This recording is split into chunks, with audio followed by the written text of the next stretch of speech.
Hey everyone, welcome back to Coders Project. Today we're going to be tackling the palindrome number problem. It's a classic coding challenge that looks simple but has some cool nuisances in it. So we are given an integer x and we need to return true if x is a palindrome and false otherwise. So let's take an example over here. If x is 1 to 1, the output is true because if you're going to reverse this, it's still going to print out 1 to 1. Whereas if it's a negative 1 to 1, it's going to be false because it would print out 1 to 1 and then a negative. So that's not a palindrome. And 10, if we reverse it, it's 0 1. Anything less than a 10, if it's a single digit, that's a palindrome. So taking these into our considerations, let's get into the solution. So first we're going to check if it's a negative number. If it is, then we're going to print false. So if our number x is less than 0, we are going to return false. And we are going to be converting the number to string. So let's create a variable str1, and then we're going to convert this to the number x to a string. And now if the number is a single digit number, it's always a palindrome. So let's get that thing sorted out first.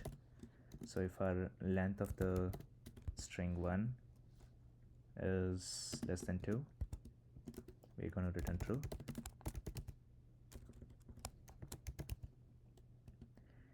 And now we're going to be comparing a string with its reverse. So we just return str1 is equal to str1, and we're going to be using the reverse indexes. So Python has this really cool feature which will compare the string using the negative indexes. So what we're doing over here is, first we're checking if the number is negative. If it is negative or if it's less than 0, we're going to be returning false automatically. And then we're going to be converting the integer to a string. This will allow easy comparison and reversal what we're doing over here. And next we're going to be checking if the string is a single digit number between 0 to 9, then we are returning true. Finally, this function or feature what we are using is pretty cool in Python. It's reverse slicing. So this will compare the original structure with its reverse, and then if both of them match, it's going to return true, if not false. The space and time complexity for this is going to be O of n. If this question arises in an interview, go ahead and explain your reasoning. Show how we can handle the edge cases effectively very early on so it can reduce the runtime. Now let's go ahead and run this. Okay, all of our test cases have passed. Let's see where we stand. Okay, so passed all the test cases.